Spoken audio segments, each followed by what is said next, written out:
In 1933, Franklin Delano Roosevelt and the Democrats, as part of their New Deal, established Social Security. Social Security was supposed to be paid by the top 1% of the population, so the normal little people wouldn't have to pay into it. And it was to go to the little people in order to help fund their retirement. It was later expanded to include everyone. Like all government programs, it captures everybody eventually. In Social Security was when you retired, you will receive a stipend of money for a certain age. Started out at, I think, age 62. Later went up to age 65.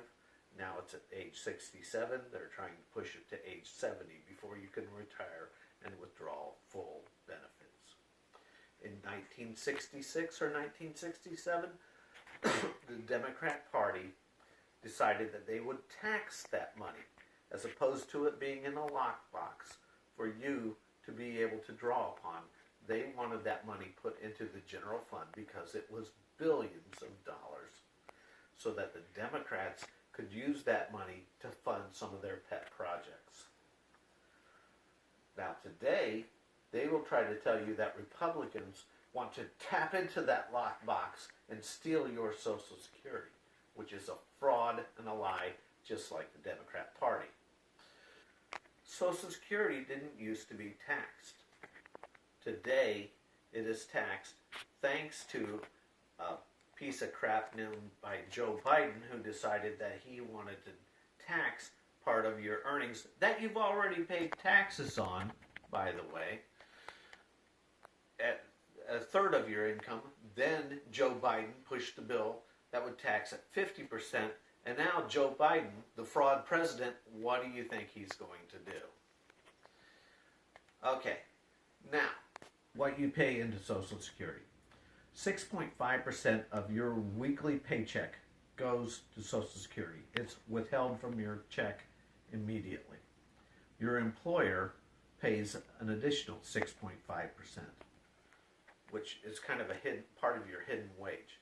So 13% of your income each week goes to Social Security to build an account for you, which you will never see because you will die before you can draw any money out of it. When I was a kid, I was told that Social Security would not be around. When I was 17 years old, 18 years old, and first working. Social Security is supposed to go insolvent, bankrupt, by the year 2035, which is probably true. So I may never see a dime of what I put into that over 46 years of working and paying each week into this program. Part of that is because anybody that comes into this country can get Social Security. If you came into this country as an illegal immigrant at age 65, you can draw Social Security, even though you've never paid a dime into it. So that's drawing down on it. If you are an illegal alien and you snuck into this country, you would be given immediately $45,000 a year in benefits between housing and medical assistance.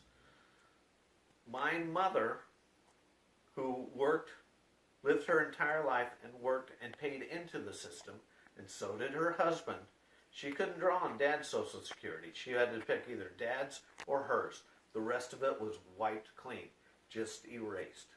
So my mom got less than about $24,000 a year in Social Security. I always said that it would be better if I took my mom to Mexico, snuck her across the border, claimed her as an illegal immigrant, she would get more money from the government than what she paid into working her entire life as an American citizen. That is not fair. That is wrong. That should be abolished. Okay, a much better plan that Republicans have talked about for years, but never seems to get instituted, even when Republicans Republicans are in power, basically because Republicans are nothing but Democrats, lying bitches, is that if you take that 13% of your income each week that your employer and you both pay into Social Security, if you took that money and put it into a private account, your own personal private account that is gaining interest, it's added to every week that you're employed, and by the time you are 50 years old, you will have millions of dollars that you can retire on at age 50, not age 67 or age 70. 50. You can retire and enjoy your life. Or if you die before age 50, you can take that account because it is your personal private account and give it to your children. And they can live, or your spouse, and they can live on the fruits of your labors. That's all. That is so simple. But then the government can't control it. The government can't have their hands on it. And that's what government hates, that they cannot control your life.